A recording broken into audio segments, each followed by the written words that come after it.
వీళ్ళైతే ఉన్నది తీసేసిండ్రు. ఆ ప్రాణైతే చేయలేదంటే మన వికారాబాద్ రంగారెడ్డి తీసేసిండ్రు.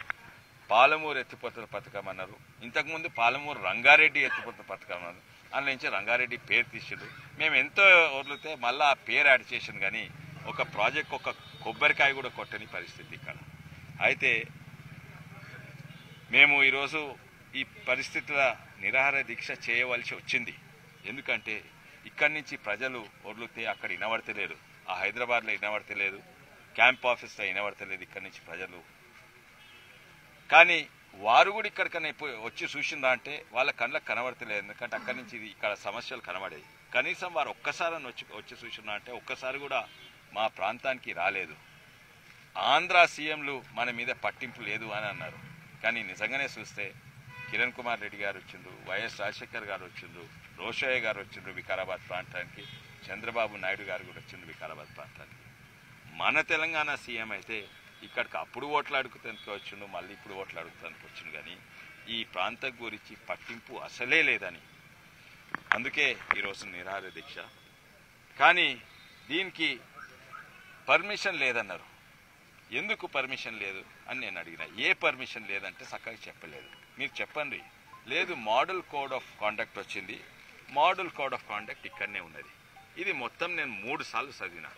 ఇందులో ఎక్కడ కూడా లేదు ఏంటంటే నిరాహార దీక్ష చేయవద్దని.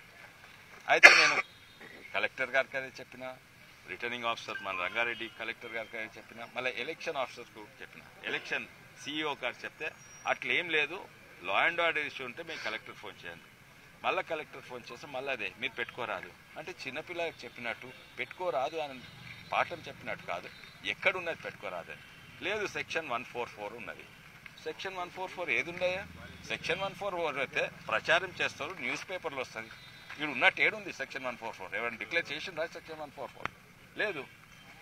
మేము కేవలం శాంతియుతంగా మేము ఒక నిరాహార దీక్ష చేస్తే ఎందుకు చేస్తున్నాం? అది వాళ్ళ కళ్ళు తెరుస్తందుకు, వాళ్లకు చెవులకు వినబడేటట్టు నిరాహార దీక్ష చేస్తే మాత్రమే వాళ్ళ చెవులకు వినబడతానని నేను చేస్తున్నాను. ఇటువంటి పరిస్థితుల అన్యాయం చేసుడు అసలుకు చట్టానికి వ్యతిరేకంగా అరెస్ట్ చేసిందని నేను అనుకుంటున్నాను. వాళ్ళు అనేది ఏంటంటే మేము చట్టానికి వ్యతిరేకంగా మేము ఇది పెట్టినామని. కానీ ఏ చట్టం వ్యతిరేకంగా నాకు చెప్పలేదు ఇప్పటివరకు. సో ఎలక్షన్ సమయం ఉంది, ఇప్పుడు నెక్స్ట్ ఎక్కడన్నా మళ్ళీ ఇటువంటి కార్యక్రమాలు ఏమైనా చేపడుతురా సార్? ఈ చట్టం లేకుండా ఎన్నో ఉన్నాయి. ఎందుకంటే ఎలక్షన్ వచ్చినప్పుడే ప్రభుత్వం ఇవన్నీ పట్టించుకుంటుంది. వేరే అప్పుడు అసలుకు ఫాలింగ్ ఆన్ డెఫ్ ఇయర్స్ అంటారు. అంటే చెవిటోళ్ళ మీద ఎంత ఒర్రినా కూడా వినబడదని. అంటే ఎలక్షన్ అప్పుడు పట్టించుకుంటారని ఇప్పుడు ఎన్నో ఉన్నాయి. అక్కడ మురికి కుంటలు ఉన్నాయి హైదరాబాద్లో. షేర్లింగంపల్లి ప్రాంతంలో మంచి మంచి చెరువులు, సీవేజ్ ట్రీట్మెంట్ పాక మోరీలన్నీ మురికి కింటలు.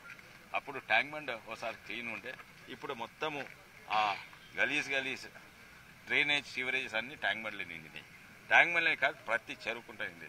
అక్కడ కూడా చేద్దామంటున్నారు. అక్కడనైతే కొన్ని ప్రాంతాలలో ఇట్లా మాట్లాడుతుంటే దోమలు మన నోట్లకు ముక్కులకు పోతాయి, అటువంటి పరిస్థితి. సో ఎంతోమంది చేద్దామంటున్నారు. ఇక్కడ చేవెళ్ళకు పోతే ఎప్పుడు 2013లో నేను జాయిన్ అయిన రోజు తర్వాత నెక్స్ట్ పబ్లిక్ మీటింగ్లో కేసీఆర్ గారు అన్నారు జియో 111 తీస్తామని. 13లో అన్నారు, 14లో అన్నారు. కానీ కాగానే నేను లెటర్ ఇస్తే చూద్దామన్నారు. ఇంకో లెటర్ ఇచ్చిన, 3 లెటర్లు ఇచ్చిన. ఫస్ట్ లెటర్ జియో 111 మనం చెప్పినాము జియో 111 తీస్తామని, చేయాలి కదంటే జియో 111 తీయలేదు. కానీ దాని మీద ఎంత పర్సూ చేసినా కూడా అసలుకు దాన్ని వినిపించుకోలేదు. ప్రభుత్వాలను ఎవరిని అడిగినా కూడా, ఎందుకంటే అది 1 మ్యాన్ పాలసీ, అన్నీ కూడా పాలసీ ఒక్క మనిషి నిర్ణయం తీసుకుంటాడు. ప్రభుత్వాన్ని ఎవరిని అడిగినా కూడా వెనకట రోమన్ ఎంపరర్స్ తిరిగా all roads lead to Rome అంటే దేని కొరకు పోయినా రోమ్కే పోవాలి, దేని కొరకు పోయినా కూడా కేసీఆర్ గారి దగ్గర పోవాలి. అటువంటి ప్రభుత్వం ఇది, ప్రజాస్వామ్యం లేని ప్రజా. Subscribe us and press the bell icon for more interesting updates.